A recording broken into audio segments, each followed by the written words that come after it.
So for anyone who's not picked up on this already, Jackson and I, we are Australians. And as we move into our summer period, we start our summer of cricket, and that comes with a lot of one-dayers. Now, I know that doesn't sound appealing to a lot of our audience, but there is another one-dayer that we can talk about today, and that's anime one-dayers. Animes that you can finish in a single day. They're the kind of animes you want sometimes. Yeah, just like a nice, short, sharp, 12 episode anime, and you put me on to, we think it's pronounced Kabaneri of the Iron Fortress, which is a 12 episode anime done by, oh shit, I don't even know, like which studio or something. The same people that did the first 3 seasons of Attack on Titan. Yep. And it was pretty good. Pretty good. I mean, like, I guess we're not going to give you like a rundown every episode like we did with Fire Force or Fuck Moy. That was probably one of the roughest times in our lives. To be honest, you could probably get an episode breakdown on this and we wouldn't lose your interest, and we certainly wouldn't lose our interest in talking about it. Yeah. Because most of the episodes, probably besides one, felt like they were... all contributing to the story. Like there was that one episode where they're like kind of just shopping. Yeah. But otherwise, yeah, they all felt like they contributed to the story, which was really great. And it's got decent action. Yeah.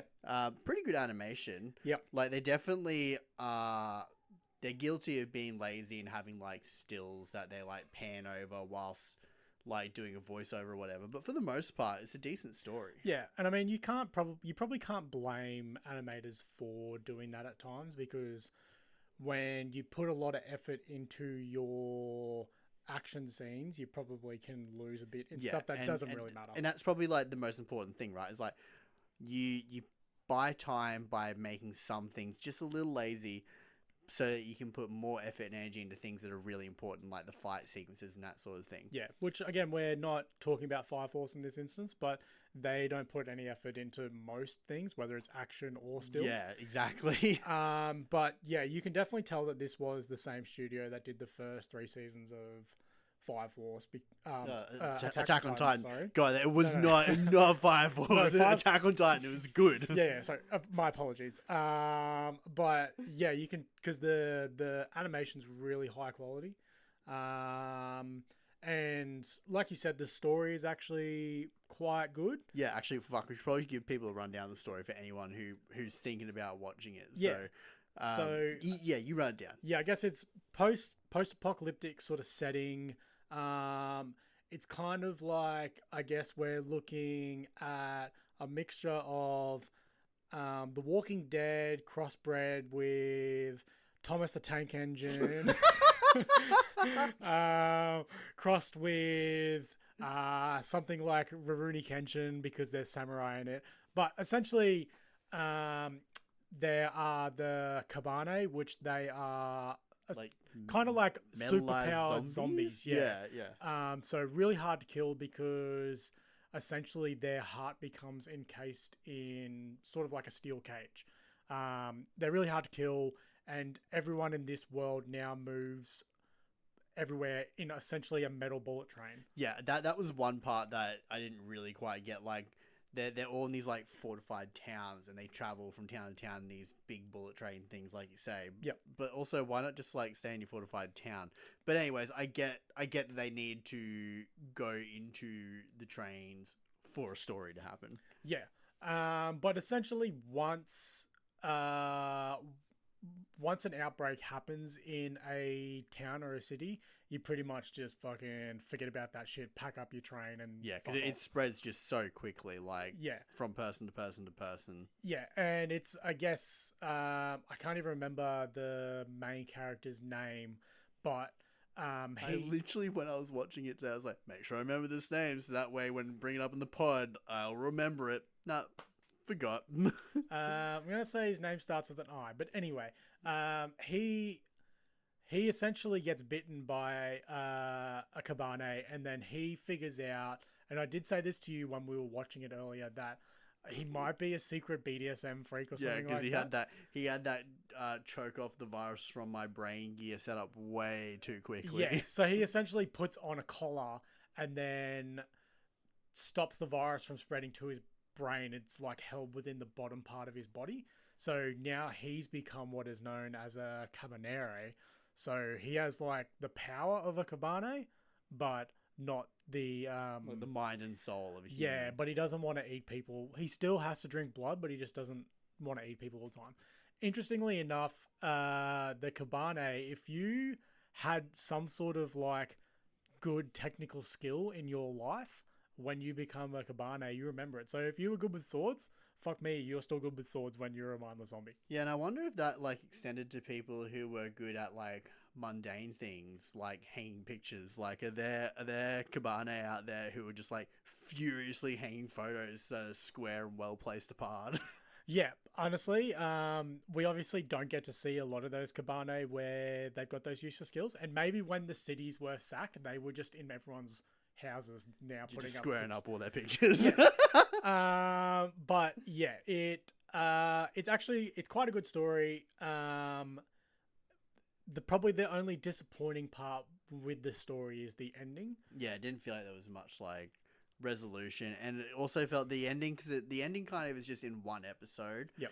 And I get when you've got a 12 episode series that's probably as much time as you can afford to an ending, but it did feel a bit rushed in comparison to the rest of the series. Yeah, but I guess the ending is probably left almost as like a slightly open door. Like there's every chance that they could continue it on if they wanted to. If they want to extend the story. I do think that I think it was done 2019, so I feel like if it's not had an indication of extension by now, it probably isn't going to be, but it's there. Yeah, but we thought that him being a Kabaneri was something that was really unique, but it turns out that he is not the only Kabaneri out there. And it essentially the power of being a Kabaneri is by other people in this universe has become like a bit of a militarized thing. Yeah, like weaponizes that person sort of thing. Yeah. But yeah, for like a one season, 1 day anime to watch, it's pretty good. You don't really lose interest pretty fast. The action's quite good in it. The animation's really good in it. The story is, pretty reasonably well good. Yeah. Yeah. If I had to rate it out of, the preferred system that we use on the APO, Shuriken, of course. the Shuriken out of 5, I'd probably give it a solid 4, I think. Yeah, I think a solid 4 is really reasonable. I think it'd be interesting to see, like, if it ever did get another season and where they took that storyline, would I still be sitting with a 4? I feel like it finished where it was meant to finish. Yep. I just think maybe it could have been 13 episodes to get, like, a little more, like, a part 1, part 2 of the final bit. But otherwise, yeah, that's probably the only letdown. Yeah. I mean, I guess for people that have ever seen something like The Walking Dead, there's no way that they're going to eradicate the Kabane virus. Like, it's just impossible. And realistically, they figured out how to turn one person two people from being Kabaneri / Kabane back to human, and that was like quite a big effort. So logistically, it's just not possible, especially the fact that they only travel by train and everything like that. Yeah. But yeah, definitely for Shuriken. Obviously, there's things that you can nitpick through it, like the main character. He wears glasses. Oh, yeah. What's up with he's like... He has hair hanging over his eye that has the one lens and the other one doesn't. Yeah, like he have a clearly lens. doesn't need the glasses to see. They're clearly like a fashion choice, but if they're a fashion choice, surely at this point in your world, you would have found a pair of glasses with either the lens on the other side or a not busted up pair of glasses. Yeah, that's nitpicky, but yeah. And he creates a weapon that makes it easier to penetrate Kabane's heart cage, but essentially you have to be a Kabaneri or willing to die to use it. Pretty much, yeah. So it does take them probably what seems to be too long to figure out that once you kill a Kabane, if you melt down its heart cage and encase it on like a sword, or you upgrade your like guns to be able to pierce the heart cage, that part of it took too long. I'm like, this outbreak seems like it's been longer than 3 days. Yeah, like it probably should have been sorted much earlier. But yeah, again, you can nitpick all you want, but for a 1-dayer, really good. Yeah, good 4-star. For Shuriken, Ninja Star. 1-dayer. If you guys have got some 1-dayers to recommend, we'd love to know, because we'd definitely watch it and give you our opinions. Fucking Arnold, what the fuck, man? man! Oh my god! So sorry. Holy shit! There's so many Can you tissues. oh god! Can you close it? Oh my god! Oh my god! I'm Look, sorry. Hey, thanks for watching, supporting the channel. If you want to help us make more content like this, hit us up on our Patreon. Links in the comments below. Can you? The mouse is all sticky. Oh my god.